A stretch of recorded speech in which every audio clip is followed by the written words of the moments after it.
Hey, how's it going, guys? It is Foxy98 here. Welcome back to a brand new video for you guys today here on the channel. Today, I'm going to be ranking my top 5 favorite races from F1 2021 so far. If you guys end up enjoying today's video, feel free to drop it a like, subscribe to the channel if you're new around here as well. And let's get straight into my top 5 favorite races for F1 2021. Number 5, the Bahrain Grand Prix. F1 began with the Bahrain Grand Prix, and quite frankly, I thought it was a brilliant Grand Prix. But personally, I actually think it's one of the most underrated Formula 1 races that we have had this season. Of course, Max Verstappen started on pole position ahead of the two Mercedes drivers, and he out-qualified them by a good 0.4 of a second. And at that point, you're kind of thinking to yourselves, this is going to be one of those races where Red Bull are going to start the season, absolutely dominate it, and pretty much it could well be just a dominating season for Red Bull. But that wasn't quite the case. As the race obviously began, there was a lot of chaos going on behind with Nikita Mazepin putting it into the wall and doing more of his formation lap than he did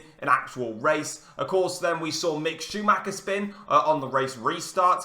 We saw a 3-wide moment between Hamilton, Verstappen and Leclerc into turn 1. Gasly losing his front wing on the back of the McLaren. And there was just some really great battles that I think a lot of people, because we've had such a great season of Formula 1, kind of just forget a little bit. Like we had Carlos Sainz versus Sebastian Vettel versus Fernando Alonso. We had Lando Norris versus Charles Leclerc. We had Ricciardo going at Charles Leclerc as well, although Daniel Rick had a bit of rear floor damage. There was lots of beautiful scraps going on. Yuki Tsunoda making an impressive debut before he's been quite poor this season, actually.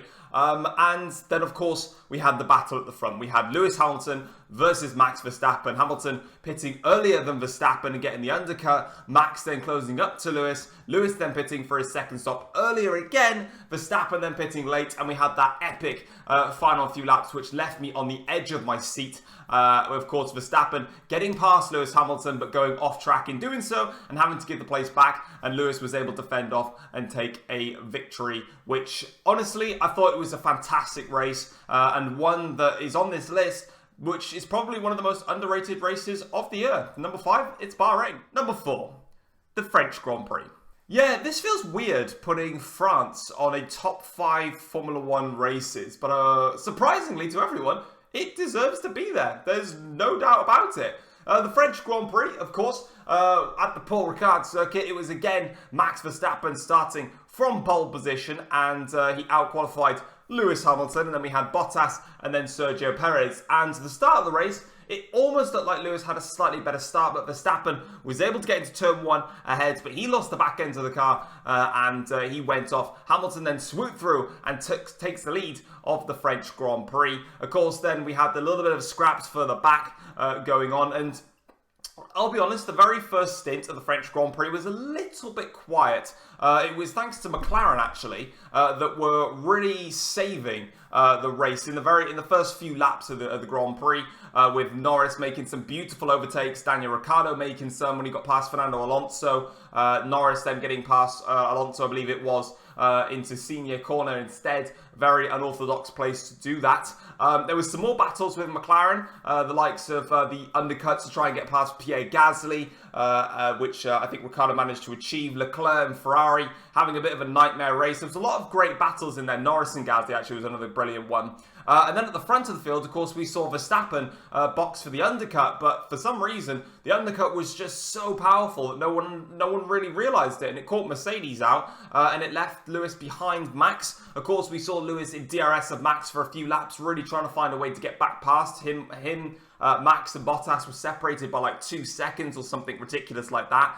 And then, of course, we got basically Bahrain and the Spanish Grand Prix on a flip. By Verstappen, in the lead of the race, actually pitted to undercut or to make a second stop. He got past Sergio Perez. He then had a battle with Valtteri Bottas and managed to pass him. Then he got to the back of Lewis Hamilton with about 2 laps to go. Somehow, Lewis was setting personal bests on those tyres, and he got past Lewis Hamilton as well. Not only that, though, Sergio Perez then got involved in a fight with Valtteri Bottas, and Perez got through. So I think Bahrain and France, for me, were very difficult to choose which one was number 5 and which one was number 4 on the list. I've picked the French Grand Prix to go number 4 on the list, specifically because there was still some great battles in there. But in terms of the battle at the front, we had Max versus Lewis, Max versus Bottas, we had Perez versus Bottas. It was Mercedes and Red Bull, the two teams going at it, number ones versus number twos, and vice versa. So I put France at number 4. Number 3, the Emilia-Romagna Grand Prix. Yeah, this one was quite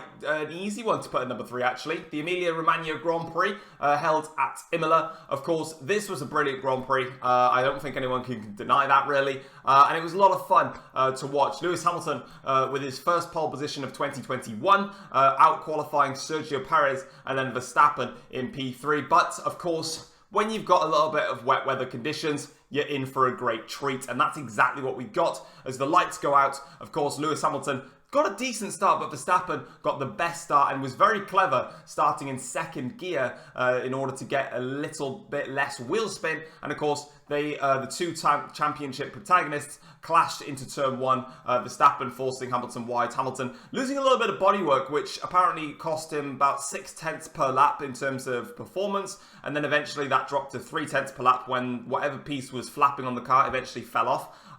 But still... but there was loads and loads of brilliant battles in here. And of course, you're in the wet. We had the safety car when Latifi forgot that he had some mirrors and went into the side of Nikita Mazepin and went into the wall. I think there was one of the Ferraris spun on the formation lap. I think it was Carlos Sainz. I could be wrong in saying that, though. I can't fully remember off the top of my head.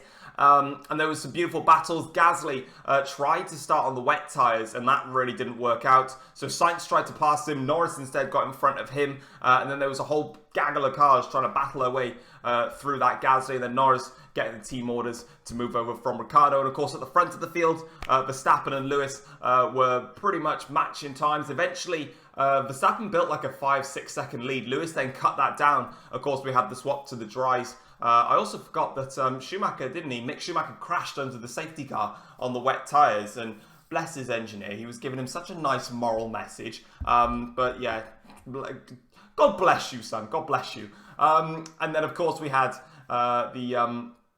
Hamilton then pitted to go onto the dry tyres. He was actually closing in on Verstappen in the stint in the dries, but he got really impatient, trying to lap George Russell, got onto the wet part of the circuit, and he spun into the wall. And that's when you're thinking, oh, that's it, Hamilton's out of the race. He broke his front wing. He managed to actually get back onto track, though, eventually. It took him a while to do it. And then, of course, we had that massive crash between George Russell and Valtteri Bottas, which caused a red flag, and that allowed for pretty much a race reset, as it was. Or was it just a safety car, actually? Did they bring out a red flag for it? No, they didn't, because there wasn't another restart, wasn't it? It was just a safety car that they brought out for it. And then, of course, that's when we saw the Hamilton fight back, because, of course, under the safety car, I'm sure there was a red flag. I'm pretty confident there was. I could be just daft in saying it, but anyway. That obviously allowed Hamilton to no longer be a lap down, and of course, from there they were able to fight their way through, and he was able to then climb back up into P2, and that was the race. Verstappen winning it ahead of Lewis Hamilton. Number 2, the British Grand Prix. This one was really, really difficult to put at number 2, because I think you're probably going to guess what's going to be at number 1, but I was so close to putting this race at number 1, because I thoroughly enjoyed this race, and yeah, it was nip and tuck, but there's obviously one or two little reasons why I've put what is at number 1 at number 1. Obviously, British Grand Prix, finally we had a weekend where we had a full race grandstand. We did have it at the Austrian Grand Prix. We had it here at Silverstone as well. New race format with the sprint, which I personally don't like, but obviously everyone has their own opinions to that. What we're focusing on is the race. Of course, Verstappen started on pole despite winning a sprint race anyway. Hamilton alongside of him on the front row of the grid, and they had an absolutely fabulous battle all the way up until that Copse collision. But Hamilton trying to get down the inside of Max into turn 1 after a better start. Max going a little bit off circuit, maintaining position, then down the Wellington straight. Literal wheel-to-wheel banging. It reminded me of Senna and Mansell in 1991 at the Circuit de Catalunya. That was a brilliant race as well, surprisingly. And of course then, as Martin said, it's not over yet, as Hamilton got the slipstream on Verstappen, and instead of going to the outside of Copse, he forced himself to the inside, and the two of them made contact. Verstappen out of the race in a nasty crash Obviously, the most important thing was that Max eventually, after the precautionary checks, was all A-OK. But of course, it brought out a red flag, and Leclerc somehow ended up in the lead of the British Grand Prix. And as the second set of lights went out, he carried on, really. That Ferrari, especially on the medium compound tyres, had some brilliant pace. Of course, Vettel turned into classic Ferrari Spinala, and he spun round trying to overtake Alonso, I think it was, at the time. But Alonso then went around the down the inside or the outside of Ricciardo into Copse, but he went wide and had to give the position back. But the focus was really on the front, and of course there was that scare then with Charles Leclerc as he had to deal with some engine cuts, and of course his engineer trying to give him all the support he can, because of course Ferrari are in a perfect position. Like I said, their race pace on the medium compound tyres was absolutely brilliant. They were so fast on those, and Hamilton really couldn't do much. Obviously, with the British Grand Prix being in the midst of the heat wave that we had, all the tyres were just overheating, and it was a case of just backing off, looking after the tyres for the first stint, and then on the second stint you can start to really see a couple of progressions in there. Of course, Hamilton then was hit with a 10-second time penalty for the incident with Max Verstappen. Again, not going to go into who was it right, was it wrong, etc., because I don't really care. And of course, that kind of changed the complex of the race, and you're thinking, well, Leclerc's got this, because by the time Lewis pitted, of course, Leclerc pitted as well. There was a lot of slow pit stops as well. Norris had one, which cost him his position to Bottas. Sainz had one, which cost him to Ricciardo, and he couldn't get past him. Ricciardo was beautiful in defending in that Grand Prix. And then we had the Lewis Hamilton just completely transformed into a complete god and just blitzed it on those hard compound tyres. He found the pace on those tyres. And he managed to pass Lando Norris with ease. Norris didn't really fight it.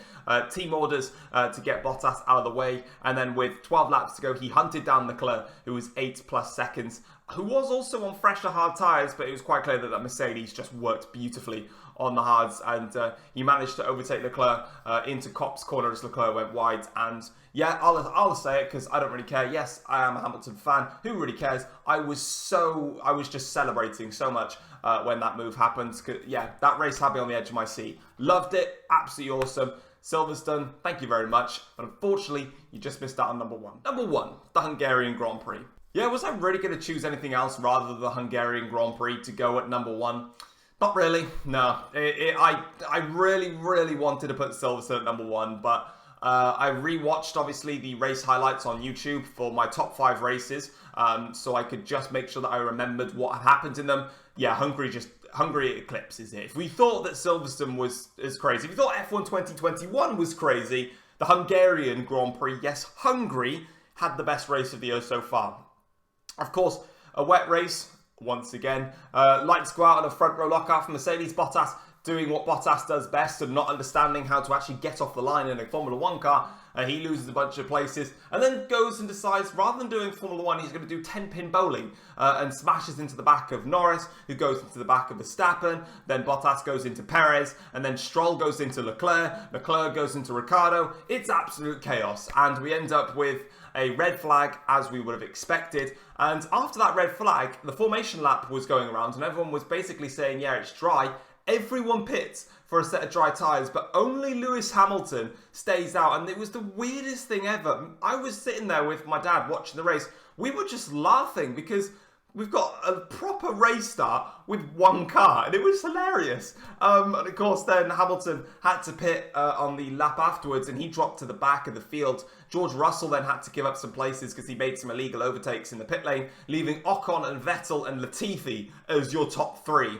And it was just absolutely mental. Of course, we then saw the fight back with Lewis and Verstappen. Not necessarily as much with Max because he was missing his entire front barge board and he still had floor damage. So he was massively wounded. And there was a great scrap actually with Verstappen and Mick Schumacher and the two of them making contact. I thought it would have put more damage onto Max's car, but it didn't in the end. Eventually then, of course, Hamilton made a lovely undercut to get past Verstappen and also Ricciardo, and he had some clean air and was able to make some progress. He also made some beautiful overtakes, like the move around the outside of Yuki Tsunoda into turn 4. I thought that was a beautiful overtake. And then obviously Ocon and Vettel were really scrapping hard actually out front. Vettel was definitely quicker than Ocon all race long, and his opportunity, which was the undercut in the pits, it didn't work out because Aston were too slow on the pit stop, and Ocon was able to stay in front, even though Vettel set like one of the his personal best lap, was so close and had lots of opportunities in DRS, but he just couldn't quite do it. And of course, Hamilton then, who was also on his fight back, converted to a two-stop race after that, and we saw one of the greatest battles in Formula One, Lewis Hamilton versus Fernando Alonso. And Alonso, he may have turned 40, but he said it when he was returning to F1. A lot of people complained about it. He said it doesn't matter, the number of the age doesn't matter. It's about the time on the stopwatch. And that's critical because he has lost none of his racing characteristics, especially in wheel-to-wheel combat, giving Lewis just enough room and making sure that he was as aggressive as he could be, and he never ever stepped over the line. And eventually Hamilton got past him because Alonso made a mistake, and then he got past Sainz, and he then closed down to Ocon, who managed to win the Hungarian Grand Prix in the Alpine. Vettel, of course, being disqualified due to running out of fuel and only having 0.3 litres of fuel left in the car. But there it is. There is my top 5 races of F1 2021 so far. Do you agree with my top 5 races, or do you have some other races in there that you would probably put in instead? If you did enjoy the video, feel free to drop it a like, subscribe if you're new around here as well to the channel, and I'll catch you guys for the next video. Take care all. Peace.